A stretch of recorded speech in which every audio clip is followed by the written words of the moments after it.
Hey, everybody. Carl Schilling back again with you. Today, we are on the Napoleon Hill's Keys to Success, the 17 Principles for Self-Achievement. Today, we are on principle number 10.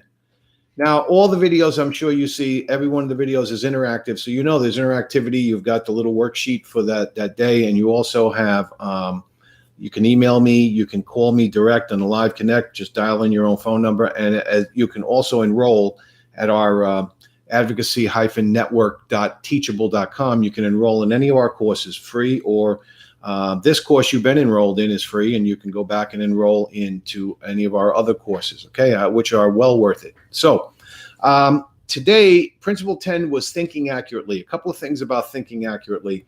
Let me tell you the tier system, which is basically first there is a thought, then there is an emotion, then there's an action from that emotion, and then you get a result. And then from there, you determine whether the result was good or bad, what you want to have happen, and you go back. And if you want to change the result, you not just change the action, you need to change the thought. Okay, that's just accurate thinking. But in here, this is a very important chapter, by the way. It's chapter 10. I would read this several times. I'd read it and reread it and read it again, okay? But part of accurate thinking, which very few people in our society tend to do, which is sad because people don't like to take control of their own minds. They don't like to think. If you ask people what's the most painful thing to do in life, man, you get probably 95% would tell you think. People don't like to think. And it's sad. It's such a magnificent, wonderful thing to do. Thinking is so powerful. But here's a couple of things that are important to be an accurate thinker. Separate facts from opinions, fictions, unproved hypotheses, and hearsay. Not so easy in the world of social media, is it, to separate those things out? Separate facts into two categories, important and unimportant. There's a lot of things that are factual, but they're not important. So again, don't waste your time rolling all those unimportant facts in your mind. You know, I always played a lot of trivia. I'm pretty good with trivia. I got a lot of trivial stuff in my head. Those are wonderful facts, but they don't really mean anything. So I got a library and a compendium of really unimportant things. Now, I enjoy it, but again, it's not doing me any great benefit, okay, other than my own personal satisfaction and enjoyment. So here's the two biggest mistakes that people make in their thinking process that creates the ability not to be able to think accurately. Again, you must read this chapter. There's way more in this chapter than what I'm giving you here, but read this chapter closely. Okay? Credulousness. Credulousness is defined as the habit of believing on the basis of very little or no evidence.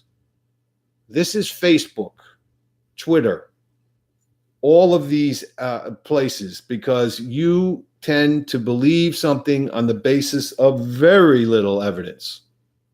And because of that, we just run out and we send out another message and we play telephone. And by the time it gets to somebody else, it's so far from reality, it's ridiculous. Very hard to be an accurate thinker and have that going on, okay? Number two, the other common weakness in most people's thinking is this tendency to disbelieve anything you don't understand. So if you're not aware of something or you don't understand something, you tend to simply fluff it off instead of digging deeper and trying to gain some awareness and some understanding. Now, we deal in nothing but the financial side of life. And let me tell you, that's a major issue right there, because you need to dig in and not just listen to what everybody tells you on the financial side of life here, because you're going to, that's credulousness to the exponential level. And then it's also here, the disbelief of anything that you don't understand. And most people, when they don't understand something, they don't say, hey, could you go back on that? I don't understand. They just turn off. I don't want to know. I don't understand. Stop bothering me. They get bored and move on. And this is why people make so many bad mistakes with money, is because they don't want to take the time to understand something, okay? So again, don't get yourself mired down in all of that very, very poor accurate thinking on social media, because it is. You know, make sure you back things up factually, you look for things, and make sure that you take important facts and read this chapter, because this chapter 10 will change literally a lot of aspects in your life. Okay. I'll see you tomorrow. Have a wonderful day, and read chapter 10. Okay. Napoleon Hill's Keys to Success.